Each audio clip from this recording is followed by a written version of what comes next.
Okay, we can start back with the second part of the program of this colloquium. So the next presenter will be Greco Moraga Gonzalez. He's from Polytechnic University of Catalunya in Barcelona, and he just very well defended his PhD thesis, directed by Professor Alexander Prisas. And in particular, so in the group of the Center for Industrial Diagnostics and Fluid Dynamics of that university. He will present investigation on the damping ratio in hydraulic turbines and its importance for fatigue life estimation. So, floor is yours. Thank you, Elena, for your nice introduction. Let me test this. Okay, as she introduced me, my name is Greco Moraga Gonzalez. I just finished my PhD, so this is quite new. So I will present now part of my work, which is in the fluid damping, and now we'll discuss a little bit what is the importance for the fatigue life estimations. So this presentation will be considered, sorry, will be, for this presentation, I will show an experimental study that deals with the influence of the vibration amplitude on the fluid damping for a submerged disk that is close to a rigid wall.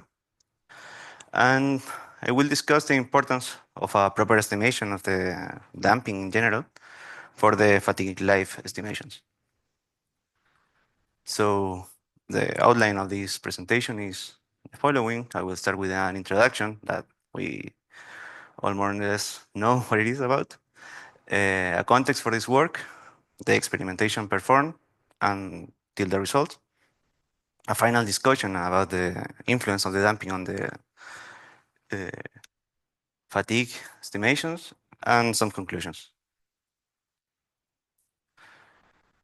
So, as my colleagues introduced before, the three main renewable energies are wind energy, hydropower, and solar energy, which we can classify in two types of technologies.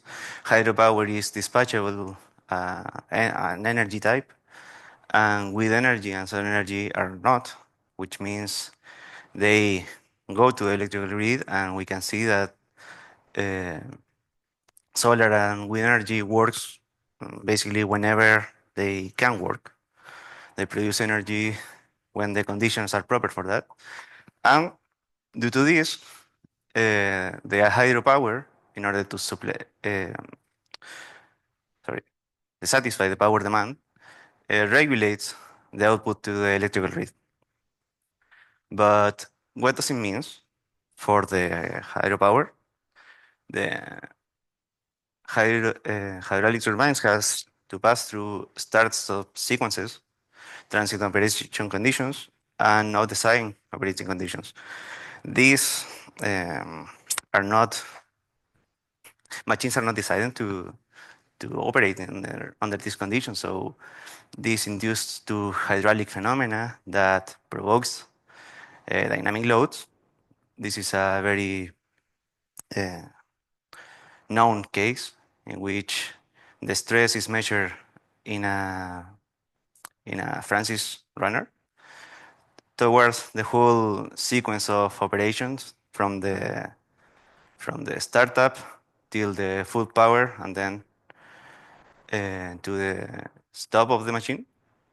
And we can see in the early part of this sequence, we have a high static stress and a high variable stress, sorry.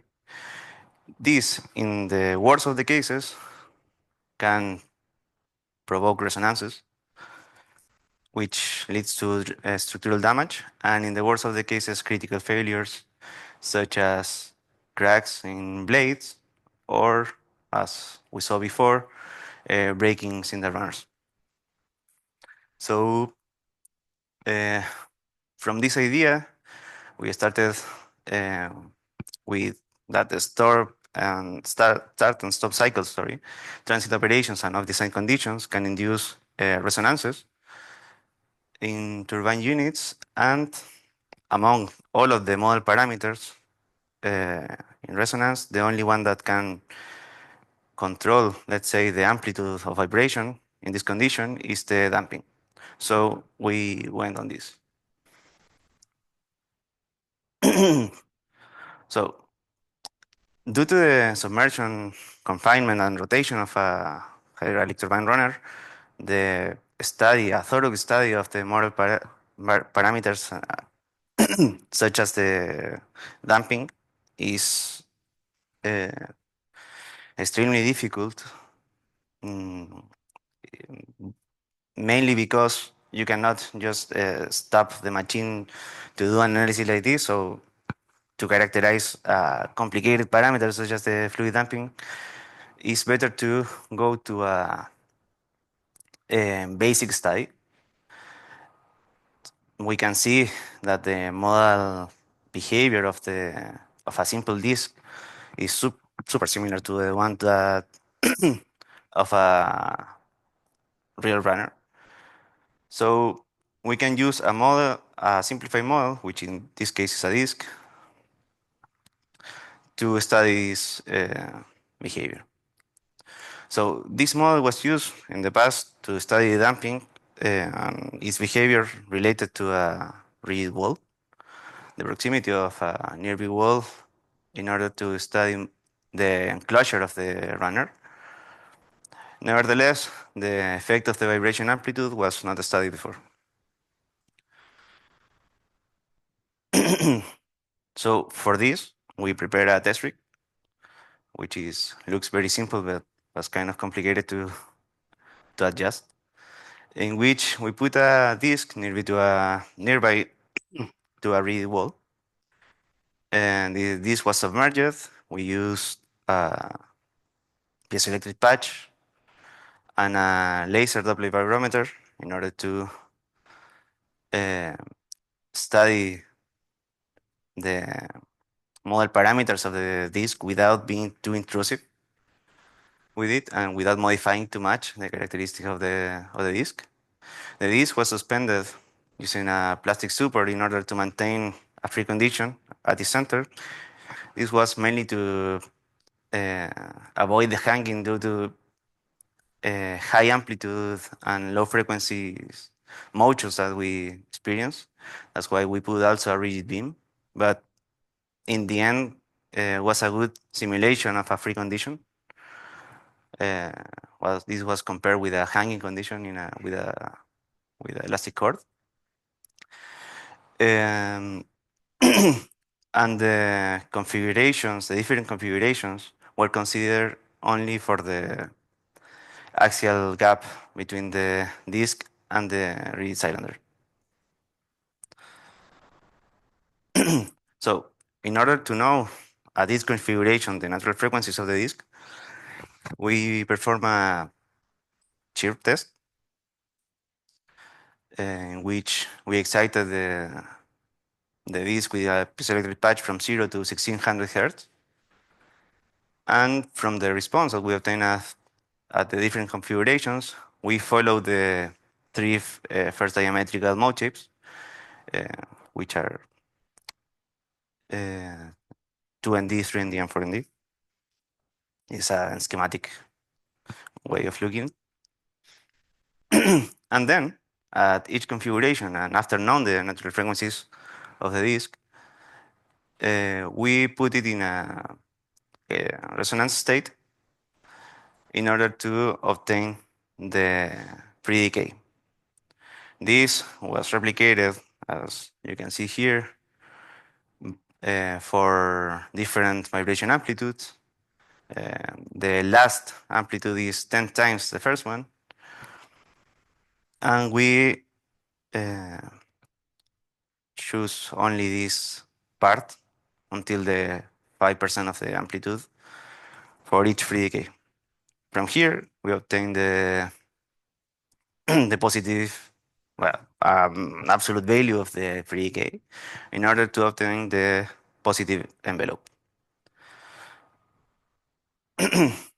Something interesting that we saw here is if we see the theoretical free decay and then the theoretical envelope, we it's known that there is a exponential function that if we plot in the logarithmic scale should behave as a straight line.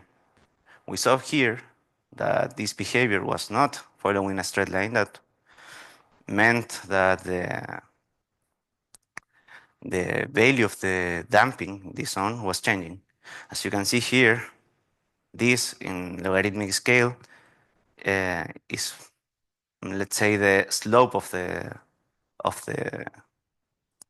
the straight line, and this was uh, clearly varying in every single condition. This is just one example, but then we will see more. So in order to obtain a better dynamic value, sorry, a better damping value, we divided the the sorry the envelope into many segments with equal amplitude, and we obtain different damping values from this single free decay. So what we obtain here is the total damping, which means is an addition of the structural, material, and fluid damping. So in order to obtain the fluid damping, which is what we want to study, we did the same test in air, and from this test that also had the different vibration amplitudes after the resonant state and the different segments, we determined more or less uh, these values for the structural and material damping that we subtracted from the total in order to obtain the fluid damping.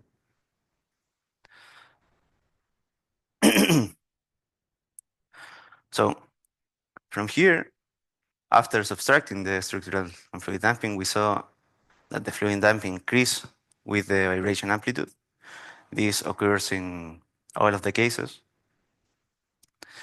Also, we saw that the influence of the vibration amplitude was stronger when the disk was close to the rigid wall. As if you imagine this trend like a straight line, we could see that a slope is growing when we get close to the rigid wall. These percentages are the gap over the diameter of the disk. And we also saw that this behavior was stronger in the lower mode shapes rather than the higher ones. So an interpretation for this was more or less what happens due to the difference of pressure between both faces of the disk. Uh, this is the case of the 2ND. And when here we have a higher pressure, we have a sub pressure in the other side, and so on, in all the wavelengths. And as happens with, for instance, airplanes' wings, when we have a difference of pressure in flat structures, we have vortexes generating in the boundary or in the periphery, in this case of the disk. And this difference of pressure should be highly related with the damping increasing due to the stronger vortexes generating when we close to the rigid wall. So for further details, you can see this paper that we published in the Journal of Sound and Vibration. But now I know that I say this case is just for resonance, but what happens in the machine is, or when we operate let's say a pump turbine, we want to avoid resonances, so the operation is in between the natural frequencies, or should be.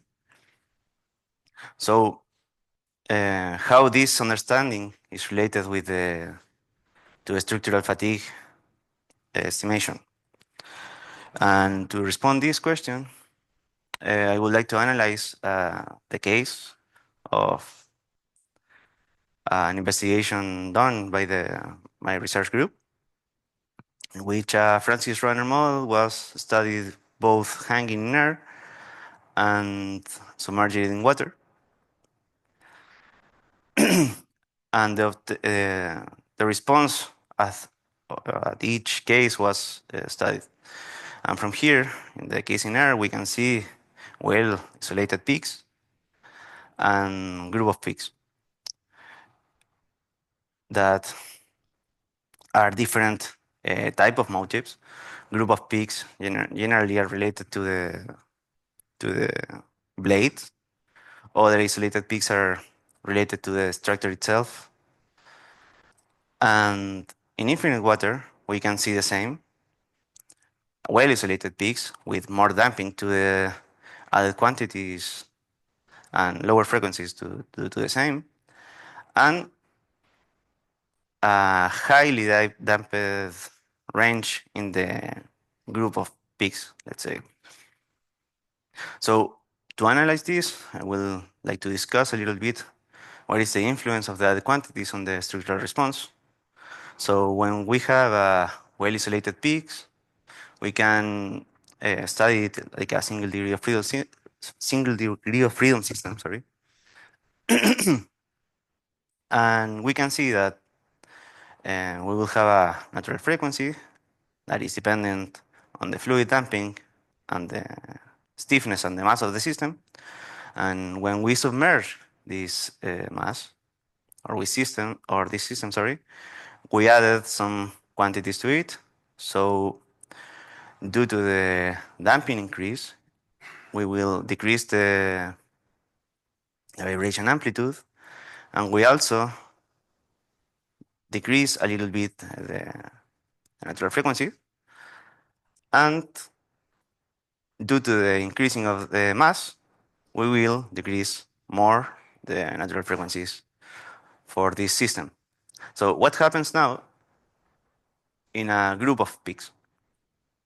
We have a multiple degree of freedom system. Sorry. This I would like to say, don't consider this like a two degree of freedom system, just a multiple one. So although these peaks are close to each other, they are not related, they are associated to a different motif. So they have one frequency each for a different motif, as I said. And then we will have the same behavior due to the damping increase. We will have a decrease in the amplitude due to the submersion, and then a small decrease in the frequencies. Then, due to the added mass, we will have the same behavior as I showed before. But in this case, as they are different motifs, we have different behaviors, let's say. The added mass and the added damping affect differently each peak. Something that happens with the increase of the fluid damping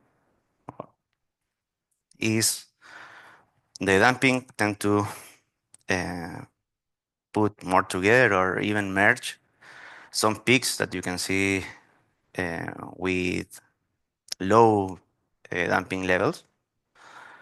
So these anti-resonance zones that we can see in the case of air, let's say, is not present anymore, and then the response is not neglectable anymore within the zone. So if a force excites the zone in between the peaks, the response matters, let's say. So this is especially important for what I said before. We want to work in between the peaks of resonance for a machine. We want to operate in, or machines are designed to operate in between these peaks to avoid resonances. But good estimation of the damping is important in order to obtain this zone and the proper response for that zone in order to predict later the fatigue estimation. So going back to the case, we can do an exercise here and analyze the response underwater, in which we have an experiment line or curve, a simulation without including the damping, and a simulation including the damping for each peak. These simulations are only within a range, not for the whole response. So we can see that when the damping is not considered, we don't know what happens in between the peaks. So we cannot predict very well what happens. We only know the natural frequencies, and we know that we don't have to touch them, but that's it. When the damping is considered, on the other hand, and is well determined by experimental analysis, let's say, we can have uh, a good prediction of the response of the system. So with a well calibrated system, we can have a good estimation of the vibration amplitudes and then the stress in the structure. However, if the estimations are in this case like rough estimations, these are not experimentally determined but are approximated, we also have different behaviors here, and these may don't look as too much difference, but this is a logarithmic scale, so the prediction can be kind of difficult. So what happens with a misestimation of the structural response is we can get a wrong prediction of the vibration amplitudes, and this can lead to a wrong prediction of the mechanical stress. We consider that the vibration amplitudes are directly related to the stress in the machine, so in the structure, let's say, sorry. And this is the actual stress. We can go in a sub-estimation and over-estimation if we don't predict very well the actual response of the machine. So this can lead into a misestimation of the lifespan of the component of such the runner. So some conclusions regarding the experiment that we have performed. The fluid damping increases with the vibration amplitude. The influence of this relationship gets stronger when the disk is close to a reed wall. And gets more important for the lower mode chips. And regarding the interpretation of these results, we said that the strong differences of pressure between the phases generates vortexes that are the main mechanism of dissipation of the energy of the disk. And regarding the relationship to the estimation of the fatigue, we can say that in order to accurately determine the structural response of the runner, the fluid damping and its behavior is important. So the vibration amplitude should be considered as a parameter to calculate the damping. And although the rough estimation of the damping may be useful for it, it's always better have a better approach, either by experimental, well, mostly by experimental analysis prior to the simulation. So was my presentation, and thank you very much for your attention. Thank you very much for the presentation. We have a couple of minutes for a question already, if anybody has one here in the audience or online. Two, great.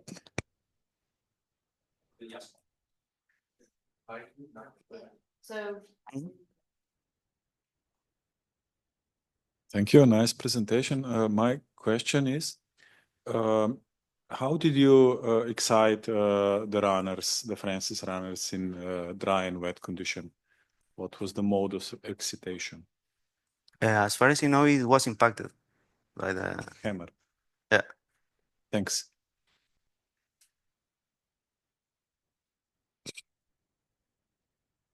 Thank you very much. I had a question. At the moment, I think your slide number 11, you showed us that you're basically splitting the total damping within 3 components. So there was one material damping, structural damping, and fluid. And is it really possible to split material and structural damping?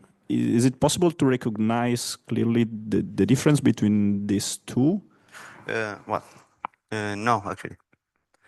No, because, well, for this case at least, we just considered as a one component. This was just part of the explanation. And because theoretically you have in a structure the fluid damping, the damping due to the friction of the components, which should be structural, and then you have the material damping, which is related to the, let's say, the chemistry of the material. So in this case, it's not possible, or was not possible for us to decompose this in 2, but yeah, it was possible to consider just one damping from these 2 components. In the end, damping is an additive, let's say, parameter. Okay, thank you very much again.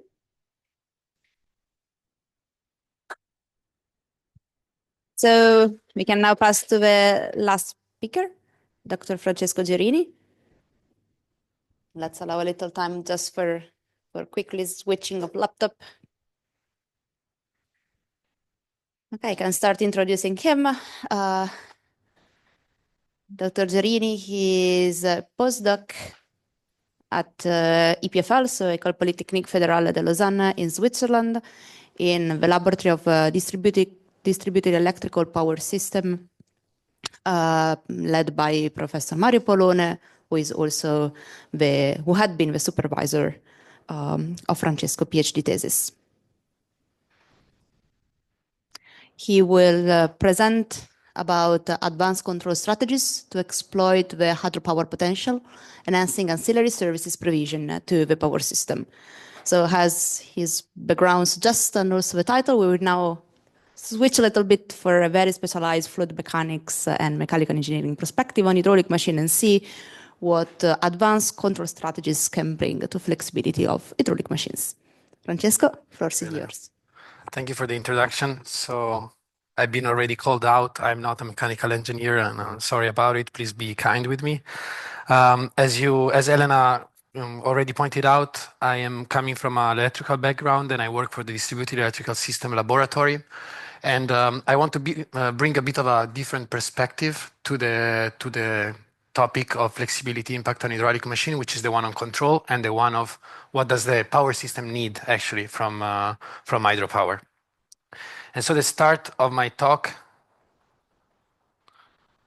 Okay, the start of my talk is actually kind of the end of all the talk that came before me, which is yes, balancing renewables in power system is a burden for hydropower. This is a paper that came out in 2018 on Nature Communication, and it's, I would like to say, at least one of the first papers that made electrical engineer realize that mechanical engineer were quite angry about the fact that we're relying on them so much. And in this paper, if you take a couple of sentences starting from the title, or let's say going around in the conclusion and in the intro, it's kind of clear that let's say hydropower is struggling in providing flexibility. And so this brings us to a couple of research questions. One of them is, how can we control and how can we integrate hydropower as a resource in order to keep on providing these services and at the same time ensure asset longevity? And then there is maybe a minor question, which is, can we not provide these services? Why does hydropower have to provide these services? Well, on the power system side of things, we need something that is controllable to provide these services, but at the same time, we would also like to have something that is renewable. And I'm saying this because it's already happening in many places in Europe, especially in the UK, where the renewable sources, let's say, share, it's so high that we end up having to provide flexibility with the carbon, with coal. And this is definitely not something that we want in our power system. And in other places like France, you can see already that I will discuss after what FCR is, but a big portion of ancillary services is already provided by hydro. So even in a place like France that has almost 40% of the capacity for nuclear, hydro is still 35% of the FCR mix, and this is extremely important. Now, if hydropower plant owners are not extremely convinced on still why they should provide this service, this is a chart on how the prices for these services are going, so how much remuneration hydropower plant owner can get. I suggest we look mainly at AFRR and FCR. Again, I will discuss what these services are, but basically in the last 4 years, the graph shows that the prices per megawatt are basically quadruple in the European Union. Just a clarification, these prices are just for the capacity. So it means I'm just telling my power plant owner, I have a megawatt ready. I don't have to supply it. I just have a megawatt ready, and I'm already getting paid 44 euros per megawatt just to have it available. Then when I actually make it available to the system, if the system needs, I might end up into getting remuneration that is 4, 5, 6 times as high as that. So this is definitely some incentive for the hydropower plant owner to either accept some damage on his assets or develop some research to reduce the damage as much as possible, which is probably why we're here. So now what are these services? On the power system side, every time we have a power imbalance, there are 2 services that come into play. One of them is frequency containment reserve. This is the fastest service that has to be provided to the power system, and this is basically just bringing the power equilibrium together and stopping the frequency transient until, let's say, if the frequency is decaying, it gets stable. After 30 seconds, the secondary reserve or automatic frequency restoration reserve kicks in, and this is a more energy intense service where we need to keep a certain activation for more than a few minutes, and we actually need to provide the megawatt hours back to the system so that the system restores the nominal frequency. After this, we move to tertiary reserve, which is kind of outside the topic of my talk of today. And so I want to focus on these 2 services. The faster one that is kind of mean to zero. So these are very fast deviation that over a certain period of time do not really include any kind of energy or megawatt hour needed. And a slightly longer one where there is actually more energy intensity of the service. And so I will discuss 2 cases. For the frequency containment reserve, as I said, since we're talking about fast transients and not really a lot of energy, we can, and it's already the case, this service can very well be provided by run-of-river power plants, and I will discuss a couple of control strategy to enhance this kind of provision. While on the other side, obviously pump storage is probably one of the solutions that it's better used for AFRR. So let's start with the first case. The idea here is to, let's say, evaluate different kind of integrations for run-of-river power plants so that they can actually provide these FCR or even enhance the amount of FCR service that they are providing to the power system. And so an idea that came to mind within the XLX Hydro project is, why don't we look at the hybridization of these power plants, which means we put a battery on the side of the power plant and we provide the service together. Why would we do this? Well, batteries are quite well suited for very fast services.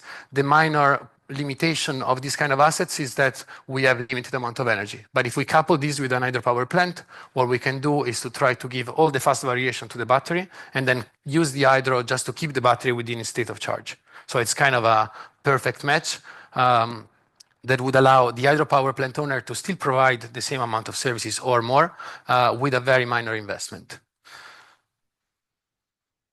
And so the idea, as I said, is to get the battery to take as many fast variation as possible. We don't want the turbine to continuously regulate. We want the turbine to regulate only if the battery is somehow outside its power limit or its state of charge limits to keep the battery alive. And then, as I said, I want to bring the perspective of control. So we have such a system. What is the optimal way to control such system? So if you look in the literature, there has been a few development in the matter. Most of the papers, however, are relying on very simple controls such as deadband, which means basically every frequency deviation within a certain limit, the battery takes it. After that, the hydropower takes over. Or fuzzy logic, which means these are really kind of control technique that are suited for one power plant, and then if we move it somewhere else, we need to reset all the parameters. And so we wanted to develop a model-based control able to consider the dynamic response of both system and indeed minimize the number of movements and the wear and tear on the hydropower plant assets.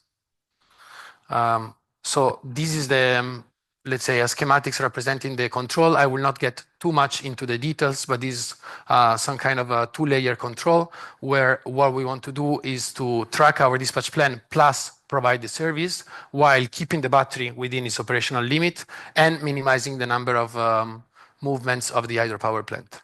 So if we have a look at the equation describing the problem, I will try to clarify it as much as possible. Our decision variable are the power that have to be sent to the governor of the hydropower plant and the power that has to be sent to the BSS. And in our objective, what we want to do is we want to minimize the dispatch tracking error. This means our hydropower plant plus BESS have to provide the power that they promise to the power system plus our service. And then at the same time, as I mentioned before, we want to reduce the number of movements of the hydropower. So if we define an array that gives us the variation in power requested to the power plant over time, what we want to do is we want to have as many zeros as possible in our array over time, which means I'm always asking the same set point to the power plant. Now, similarly to what Leonardo was presenting before, this somehow introduces non-convexity in our optimization problem, which is not something that control engineers like very much.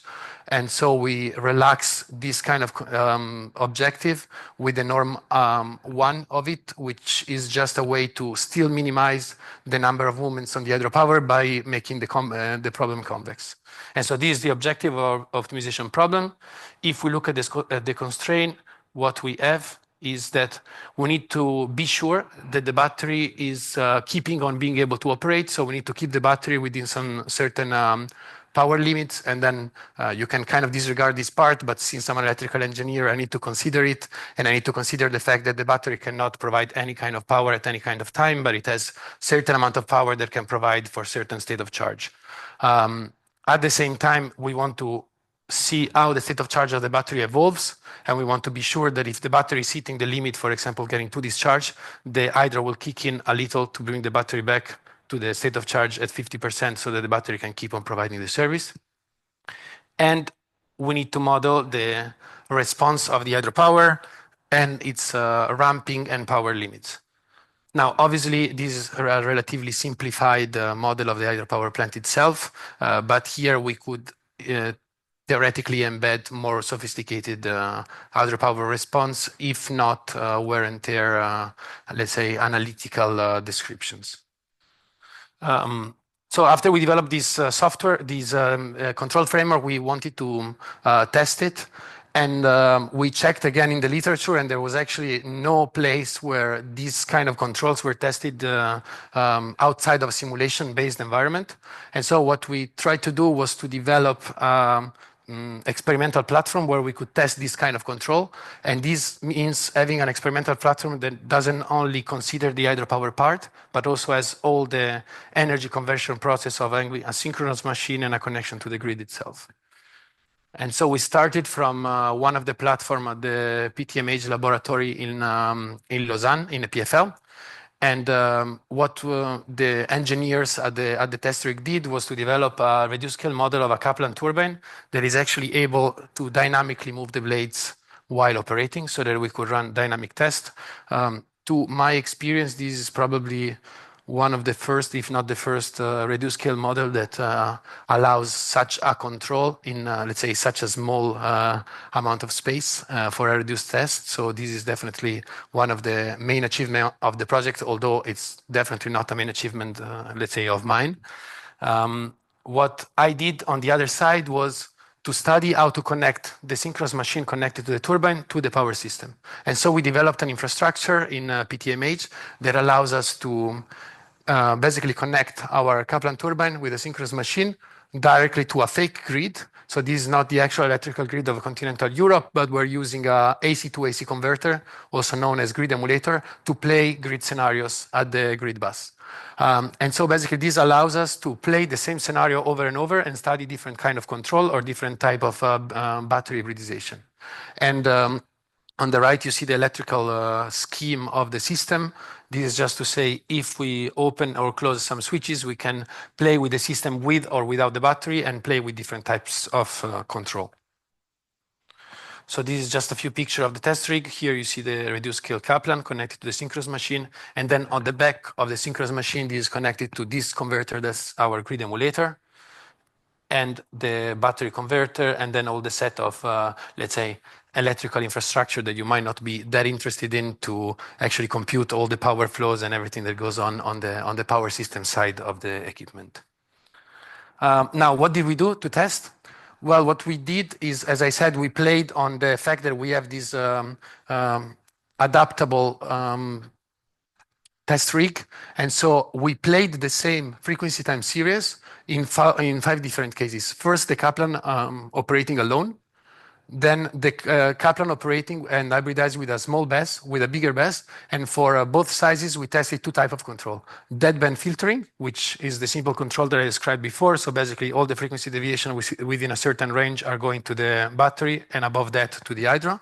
And with our more sophisticated model-based control. The prototype, just a few a few notes on the reduced scale model. This is actually reduced scale model that is in a similarity with a prototype of a power plant of a Kaplan turbine installed in France on the Rhine River, operated by EDF, that is currently providing FCR to the French power system. And so what we saw in terms of FCR response and wear and tear is that any kind of hybridization scenario is actually minimizing the error in terms of demand response of the hydropower itself. And at the same time, if we look at mileage and number of movements for both guide vanes and blades, we see how every hybrid scenario is almost setting to 0 the number of movements on the Kaplan itself for a very small BESS compared to the power of the hydro. And at the same time, if we take the small BESS, we can see how the model-based control that we developed is always outperforming a very simple control like a deadband filtering. If we go a bit more mechanical, what we did during the test was actually to install strain gauges on a link pin that is moving the blades on our reduced scale model. And if we observe the torque measurements for, in purple, only hydro operating alone, in the second subplot, we have the deadband filtering and our smart control for small battery. And then here we have deadband filtering and smart control for a bigger battery. What we can see is that when the hydro is operating alone, we have continuous oscillation of torque on the pin itself. And if we have a look, for example, at the small battery, what happens is that until a certain point, the 2 controls seem to perform more or less the same way.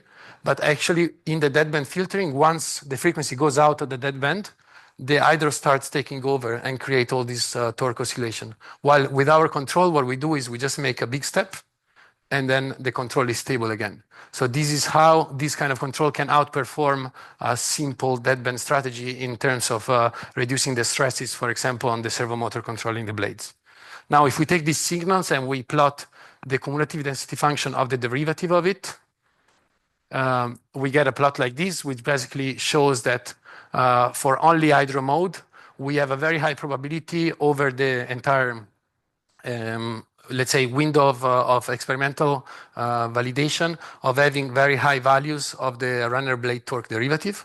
And if we use our hybridization scenarios, these curves are getting steeper and around 0. So basically, we have much lower torque oscillations on this blade pin.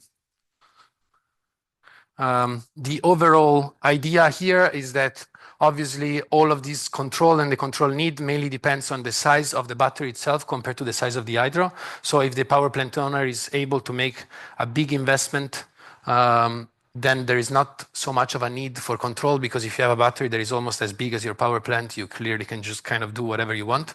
But at the same time, if you want to minimize the initial investment, then optimal control kicks in and becomes quite interesting. And here I'm showing two different examples. One of them is the power plant we worked on in France. This is 35 megawatt Kaplan turbine, which is coupled with a battery size of 500 kilowatt battery.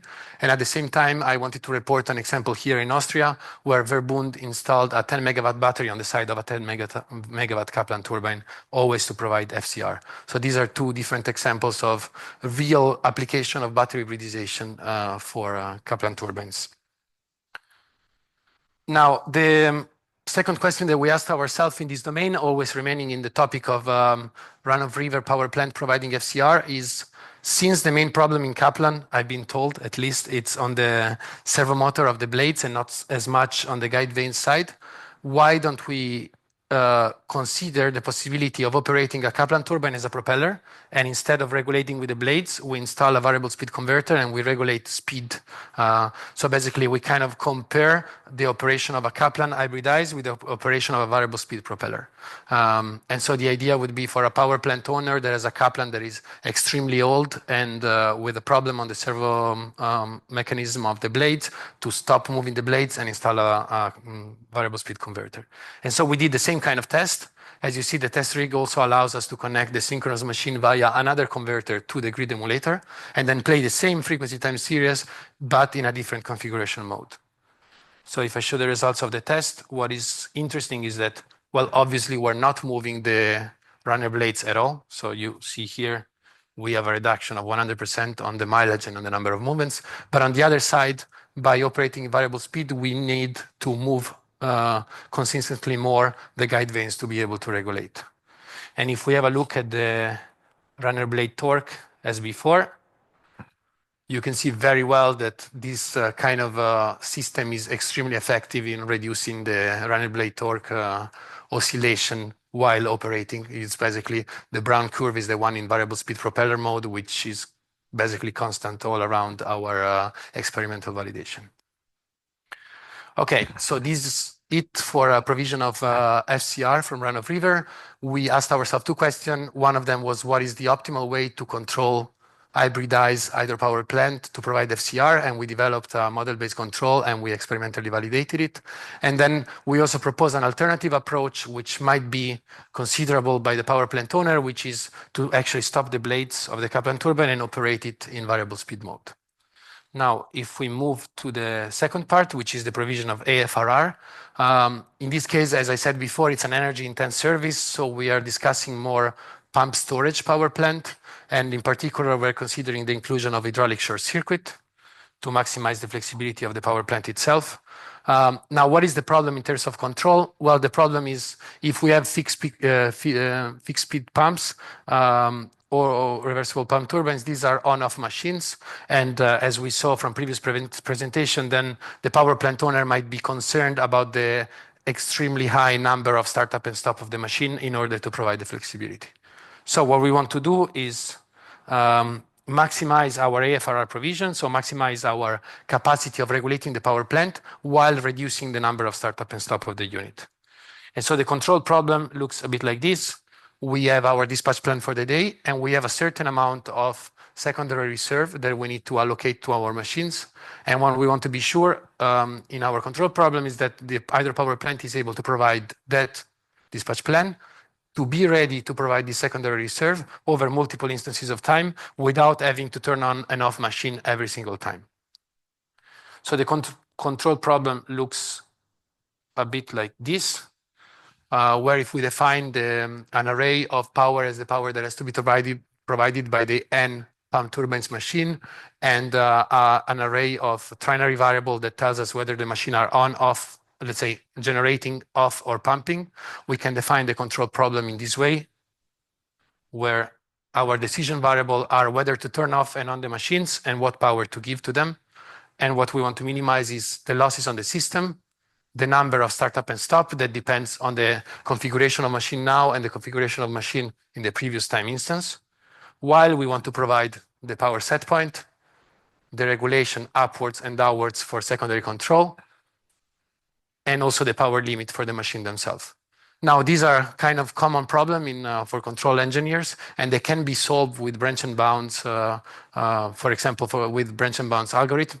The problem is, once you have power plants that are quite big in terms of number of units, if you throw in hydraulic short circuit, meaning I can allow my power plant to turbine and pump at the same time, the number of combination explodes and this problem becomes untractable. So what we did was to develop a way to pre-filter the number of available solutions in such a way that we can converge to a solution as fast as possible. To give you an idea on how this thing works, if we consider only two machines, this machine 1, here it's in turbine mode, here it's in pumping mode, and here is machine 2, turbine and pumping mode. If we have a certain dispatch plan, basically what we're trying to do is we're not going to look for the solution in a space where it's not feasible. So what we do is we pre-filter the space of the solution, and we already know that if this is our dispatch plan request, we're only going to be able to work either in hydraulic short circuit 1.2 or in hydraulic short circuit 2.1. And so we're not going to have to look for the solution in the case where the two machines are pumping, because this is not feasible. Let's say this is a bit the rationale of our control problem. If we extend this to a trajectory optimization, this has to be done for multiple time instances where we're plugging in the dispatch plan for the next, let's say, few hours, as well as the request for regulation in the next few hours. And we somehow are able to compute the optimal trajectory that our power plant should have in terms of turn on and off of the machines. This was actually tested in Greco Moraga power plant in France. This is a pretty big power plant with a head of almost 1,000 meters with 8 pump turbines and 4 Pelton machines.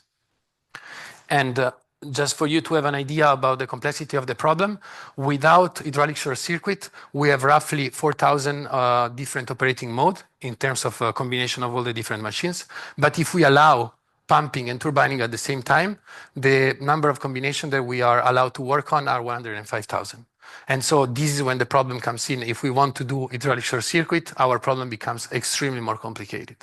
And what we showed is by applying our control framework and comparing it to the current operation of the power plant, we were able to reduce the number of startup and stop by 5%.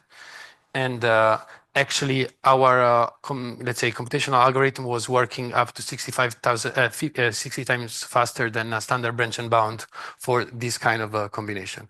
Now, until now, everybody was working here, so it was not so much of a problem. But once you move to this line, then it becomes very important to somehow try to reduce the computational complexity of the problem itself. So to conclude, we develop a short-term dispatching tool for pump storage power plant that is able to reduce the number of startup and stop and still keep the problem in somehow computationally manageable time. And to have an overview about what I presented today, I introduced 3 research questions. The first one was how to control hydropower plant hybridized with BESS to provide FCR provision, and we developed a model predictive control framework to do so. Secondly, we propose variable speed propeller as an alternative to this kind of operation. And finally, we proposed a future-aware short-term dispatching that can reduce the number of startup and stop of the machines. Just as a little remark, all of these experimental activity has been done in the framework XFX Hydro, which gave us the opportunity of actually experimentally validating all of these controls at PTMH in a PFL, at Fogelgrün in France, power plant, a run-of-river power plant operated by EDF, and at Grand Maison, always France, operated by EDF in the, let's say, French Alps on the side of Lyon. And also this second framework that I presented was also applied in Frades 2 at the border between Spain and Portugal. So with this, I thank you for your attention. I also want to mention all the people that worked with me on this project and as a part of the XFX Hydro project within the laboratory that I'm part of. So thank you.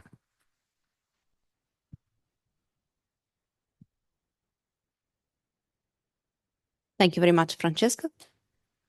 So we can, before leading to the discussion, we have time for a few minutes for 1 or 2 questions dedicated directly to Francesco, if any, from the audience or online. Full inverter or? When discussing operation with inverter, what kind of inverter did you have in mind? It was in our case, it was full scale. Full scale. Now it is a lot easier when your reduced scale model is just 50 kilowatt. Yeah. So it's definitely a bit more complicated if you need to install it on a 35 megawatt Kaplan. But what you expect? How much worse it will be if you would use a more normal converter just for excitation? You mean with a doubly fed induction machine? Yeah. I think it would actually work relatively well, because at least what we saw, and I guess what can be proved quite easily, is that the amount of speed regulation that you need on a variable speed propeller is not extremely high. So if you play in the range of plus or minus 20% of the nominal speed, you're already kind of regulating quite well. And so I think it would work relatively okay. Now, in our case, we had the full spectrum in terms of speed, but still to be on the, let's say, maximum efficiency, we were still moving around 10 to 15% of the nominal speed of the machine. So I see applications for it. Now, I think the idea of having a Kaplan and completely stop the blades, it's something that you should do only if the power plant really cannot manage it anymore. And the other option is, like in the one of Verbund, for example, the Kaplan machine, it's not regulating anymore. It's just working at fixed power, because they are very concerned about the movement of the blades of the machine. So in that case, maybe it makes sense. But otherwise, I think battery hybridization is definitely a solution that would make more sense on the long run, simply because the investment is a lot smaller. With a 1 megawatt machine, you can already reduce the number of movements of a 35 megawatt plant by 80–90%. So it's definitely a very good solution. And 1 megawatt battery is in the range of 1 million euros investment. So it's not prohibited, let's say, for an hydropower plant owner. Okay, other questions? Edward? Yeah, thanks for the explanations. I was just wondering, if you play with a Kaplan turbine and you use it for the regulation, did you consider somehow also the changes in the water levels? Sorry, changes in the water levels, yeah, upstream, downstream. How much is this affected? Yeah, so this is why when I was describing the primary frequency control service in general, I mentioned, I wanted to mention that these services almost always mean zero, let's say, in terms of energy. So it's so fast that basically you keep on regulating up and down, and the average over 2 minutes is more or less zero in terms of energy, which means in theory the average over water level change should be around zero. And so this is why currently run-of-river power plants are providing FCR. Then obviously it depends a lot on the type of plant.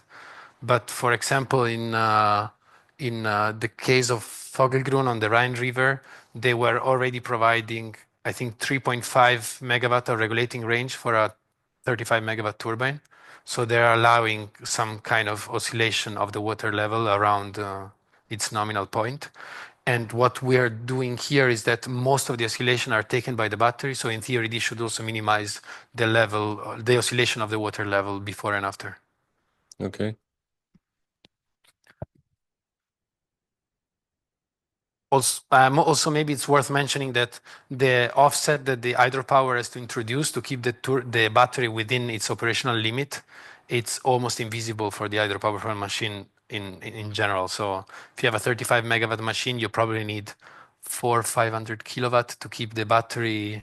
It's almost in the noise range of your machine itself to keep the battery alive, let's say. And maybe just to give a little compliment, we do have a follow-up project, which is ReHydro, in which exactly this case study will be further investigate exactly on this purpose, to understand whether there is an impact that we suspect is minimal, as Francesco explained. But let's say, especially in this kind of power plant, which are several, in fact, multiple power plants in cascade of the same river that are all linked together. So one of the constraints of a problem were also that the head would keep within given range. So for us, it was a constraint of a problem. Now, what if we relax that hypothesis and we keep the water level as one of the parameters of optimization? So that's the follow-up research question that we are addressing when we look at the sustainability of these solutions, that what we will study starting from November in Area Hydro.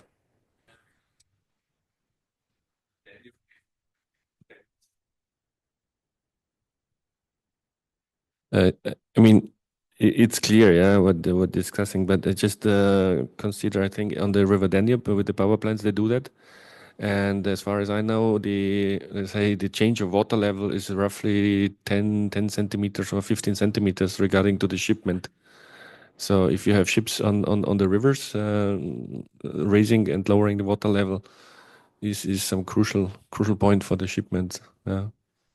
I mean, if there is no shipment, then it's easier. Yeah. I mean, 10 centimeters is not so much, but still, I mean, if you do this faster, yeah, if you don't use the battery, and that's what I've seen. Yeah, you have much more changes in the blade, of course, which are affecting then some more or less kind of pressure wave, and then resulting in some kind of level raising or not. If you introduce, of course, those batteries, you take away the smaller ones, but probably then with the larger movements of the blades, you are increasing again the level.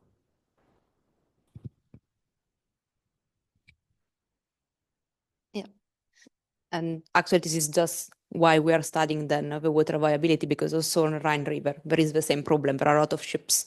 They crazy regulate the level of the river because of variation, let's say, of water level through the full cascade. So that's why hybridization could actually bring a further common benefits also to the navigability of the river itself. And I think the range on the Rhine River, for the data I remember, it's really very similar. So we're really plus or minus 10 centimeters, which is impressive, let's say, in terms of control. Yeah. Okay, so I propose now to switch to the discussion. I see that there is another question for Francesco. We will address this in the discussion session.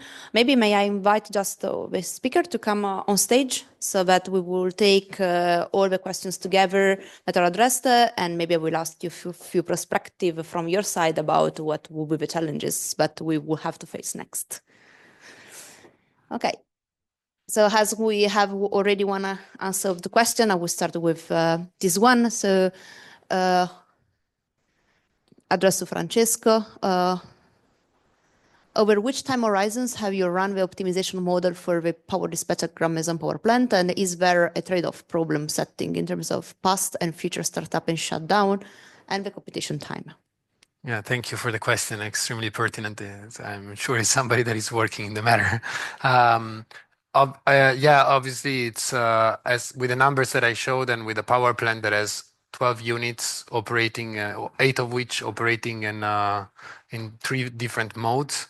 There is a trade-off. In our case, for the results that we show in the paper that I was mentioning, we do, I think, 1 or 2 hours ahead, but with intervals of 15 minutes. So because the regulating power in terms of AFRR, at least in France, is a lot on 15 minutes. So we are counting, let's say, 8 time ahead. But we worked on some, let's say, simplification of the problem when we have many times ahead where we can further, let's say, reduce the number of solutions. So I suggest, I propose to have a look at the paper because we show how we can simplify the problem once we have many future ahead steps to take into consideration. But the reply is a couple of hours, so 8 steps for this specific paper, and then we show other examples with different number of steps and different numbers of machines. Good. Okay, so before starting the discussions itself, would you like to address any other question to the speaker? Yes. Yes, I would also have a question for Francesco. Thanks for the presentation. It was really good. Very interesting.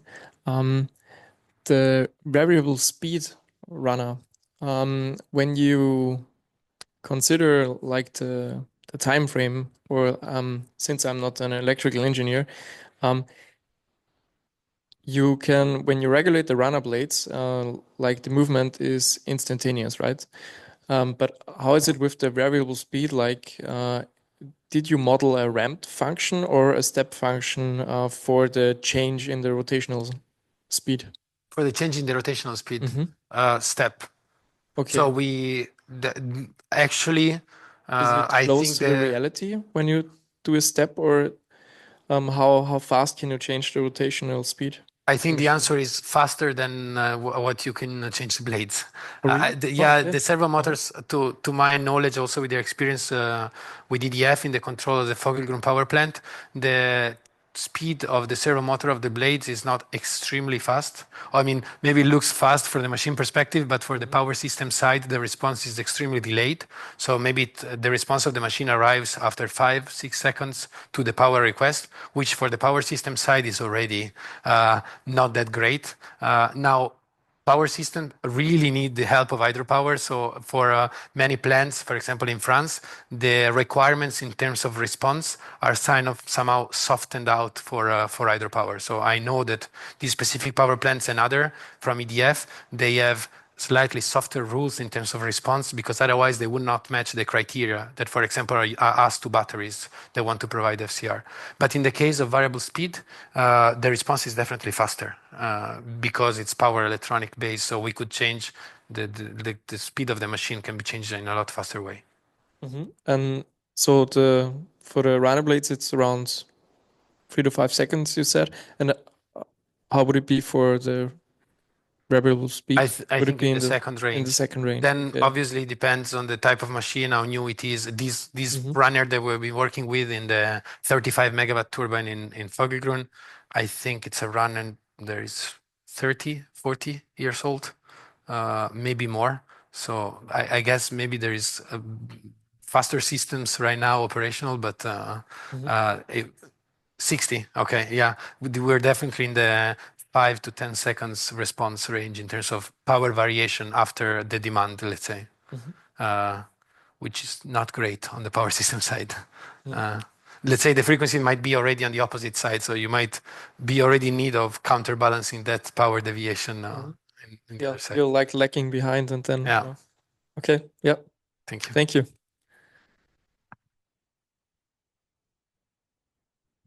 Any further question from the audience? I see that online there are no more questions. Okay, so I would like to ask your perspective, so then you can decide who would like to start. We saw many different works, let's say, that give different, let's say, point of view and scenarios about aging of machine, and especially the impact the flexibility in the system have on this aging, that can be lifetime due to fatigue, due to number of movements, etc. So I would like to ask to any of you, what in your perspective would be the future of the research that you have been performing, especially now that you're already concluded or you're approaching the conclusion of your work? For you, what still lack specifically to what you have been presenting in order to further explore and to further understand and provide new methods to let's say, integrate somehow everything you have been presenting in the daily operation power plants? I don't know who would like to kick off. Great one. So yeah, from the future perspective, already I would like to say I'm very happy that we managed to bring such different topic. I mean, on the same topic, it's such different perspective, and also that we managed to bring Francesco to give that a perspective which is pretty different to what we are usually facing.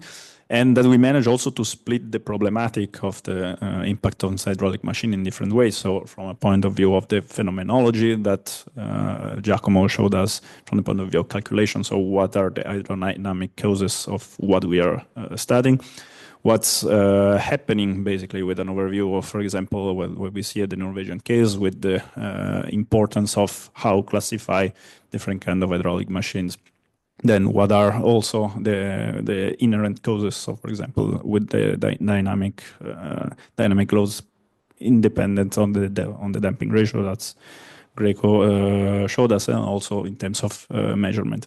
So, in this view, what I see is that all these different subtopics that we managed to split, I guess that in the future, I mean, we are completely not done also for what we are doing. So this doesn't mean that, for example, with analysis on the damping ratio of a specific case will be done. So this kind of perspective will probably be bringing in the future impacting different kind of hydraulic machine, different kind of precision, because then we see, as Greco showed us, for example, so there are importances, for example, with the interaction with other bodies. So we can also imagine to study, in case of Pelton turbines, also the effect, the added mass, also the added damping. So I see that also for the topic that we studied, there are very large room of improvement in the topic itself.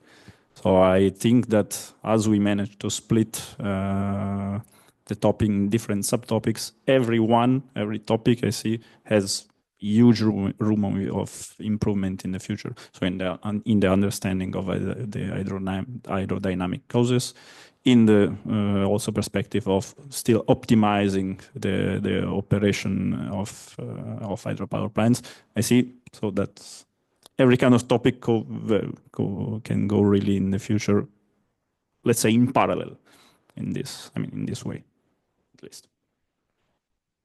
Thank you. Anybody who would like to jump in that and give a complementary perspective? Yes, for me, I would say, again, Norwegian perspective, I know, or there's a number that rings in my head, which is that the average turbine age in Norway is 45 years. So hydropower plant operators are really interested in upgrading, but then getting to know when to upgrade is a big question, because it's investment costs, and seeing how the energy prices develop, they really want to push the turbines. On the other hand, seeing that a lot of flexibility is coming in, and we can expect at least those old turbines to have a failure at some point in their life, it is crucial to have failure detection, in my opinion. And then failure detection could be coupled to artificial intelligence to help us identify how failures occur, when they occur, and just have a preventive measure to step in early and prevent total failures of machines. So I think what is needed in that sense is a lot of data from hydraulic laboratories where failures can actually be produced in a safe manner, and then those data can be fed to models to train them to detect failures on actual operating turbines. So this is a perspective I would see where a lot of research is needed, especially from the hydraulic laboratories around, to just create a huge database of possible failures and then feed those to artificial intelligence models. In that sense, if I could add something, I see in this direction. So probably more close collaboration between maybe hydropower laboratories and structural dynamics laboratories that we can happen. As we can see, of course, we can model, we can predict in terms of crack propagation, in terms of statistics. But as you said, we need a lot of data, and a lot of data we can also only produce it in laboratories, but maybe not in an hydropower laboratory. So I see maybe closer collaboration with laboratories, also in university, with different backgrounds, maybe from a solid mechanics point of view. Thank you very much. Francesco, you can. Sorry, I'll play the black sheep as I was brought here to. I think on the control side of things, what we would need is to get the same level as excellent presentation as we saw today, but control oriented. So it's very interesting to see the phenomena that are propagating in the machine. On our side, I want to know how is this related to variables that I can control. So what is my wear and tear? According to, I can only control guide vanes and blades, or I can only control variable speed. I have this head. How can I help the system work better? I can work on the control side, but obviously electrical engineers don't have the knowledge to then develop the function that you want to optimize, which is how does the wear and tear of the servo motor of the blades link to the movement of the blades. And so I think there is need for, let's say, control-oriented modeling of hydraulic machines, where the link between what is happening and the control variables is made, and not just the study of what is happening, it's made. Just a comment for that. There's always variables you can't control, right? Like your material impurities, some sediment erosion in the turbine. So there's always things that are difficult to predict in that sense, because they just occur randomly in a sense, and then it can make it difficult to just have like a parameter view on those things. Actually, as a complement to that, that's why it's important the basic research in order to isolate the parameters that you need and then understand how it behaves under different certain conditions, and then let it be possible to be considered into the main problem, because otherwise, if you see a whole system, many things can happen and you don't really know. But isolate them and investigate them one by one is important, just to understand what is happening in the whole thing. Thank you. I would like to add a comment regarding the concept introduced by Ludwig. So hydraulic turbines in power plants in all Europe the average age is quite high, 40, 50 years. And of course, design strategies refers to a pathway to intent hydropower. And nowadays, with the changement in the requirement for the grid, it is important to couple the regulation, the new regulation service and new operative strategies to the development of new hydraulic design. I think, of course, to this end, I think that it could be really useful to improve the measurement and data acquisition in power plants. So not only in the laboratory, because of course in the laboratory you can have a lot of data, very high quality data, but it's also could be very useful for researchers, but also for industries to implement very refined diagnostic and measurement tools in hydropower stations. So maybe we should like push companies to install measurement devices and to gain data available to the public for their goods, for their benefits also. That's it. I think it's very nice to see that all your perspective ends into having a digitalization era, basically, of hydropower, having more monitoring, more data, because I think that's a little bit what lacks today, especially if we want to improve operation, control, design. Probably what we have in hand with all the fashion technique is not anymore suitable, let's say, to further develop hydraulic machines and that are then at the core of hydropower station. Thank you very much. I would like just to ask to all of you, so just in a couple of sentences, you know, this seminar, this colloquium was organized in the framework of a PENAT hydropower, so which is a construction and network for sustainable hydropower.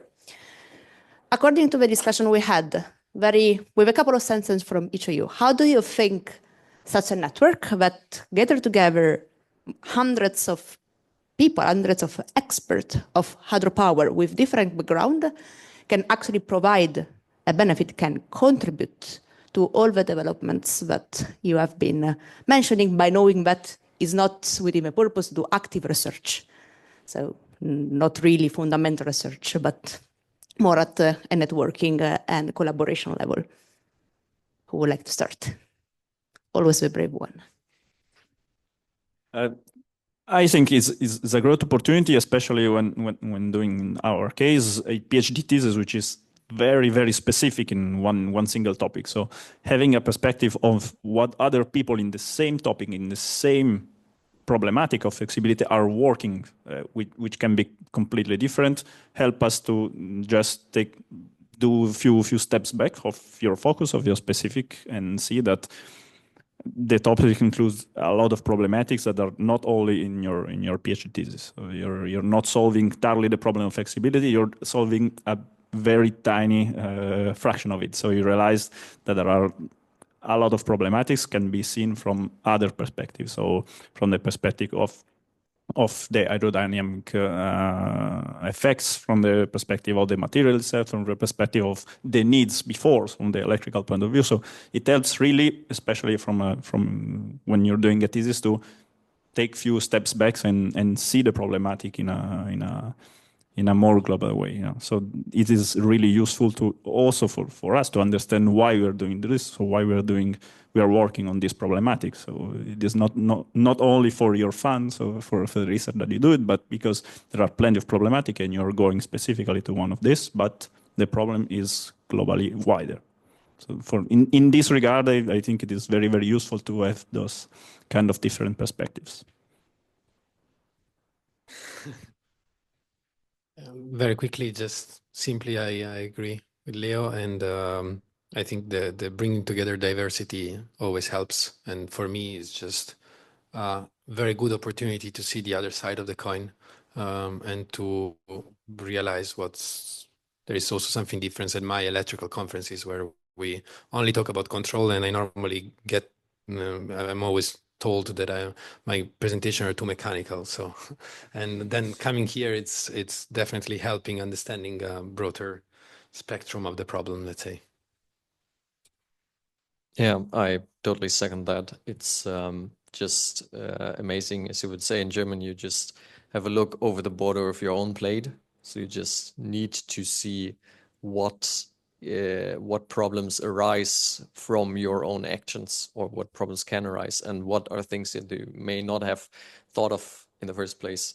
I mean, as you said earlier, that mechanical engineers are angry on electrical engineers because they have to kind of balance out the grid, even though the machines are not made for that in the first place.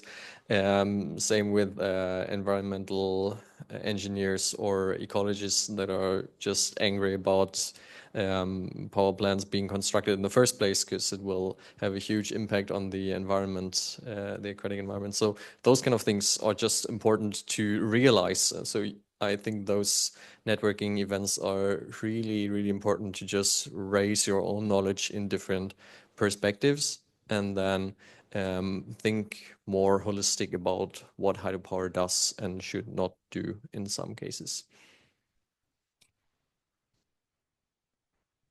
Thank you. Yeah, I agree with all of you. And I think that the share of knowledge is like the first step of research, I think. And this is because a single person, but neither a single research group is capable of considering an entire problem in all the multiple aspects. So it is really important to have the chance to share with other people, with other research group, the results of single PhD, single project activities. And that's how a problem is not solved, but it's maybe addressed. So just a brief comment. Well, I agree with all of you, basically. But not about this is, I think it's important for not only for us to share what we think, but also for the people that is looking at it, for students that come after us, and brings a new perspective for everyone in this room, in this network, to see their own problem. We all investigate similar things, as you said before, but different point of views are really good to see the same problem from another side, and maybe to improve the final solution to it. So that I think that this kind of meetings are really important in order to improve the path of the research that is going into the hydraulic turbines. Thank you. I think, and one last important point that you have touched already in the previous discussion was about the need of collaborations. Collaborations from different perspective, different field, bringing data coming from different laboratories, different plant. And I think this is really this kind of opportunities that can be brought by this kind of cost actions and networking opportunities. So on this very positive note, I would like to thank you again, all the speakers, for a very interesting presentations, to the audience who take the time with very short notice to join us and listen to those presentations, and also to the online audience. Thanks again, and hope you enjoyed the colloquium.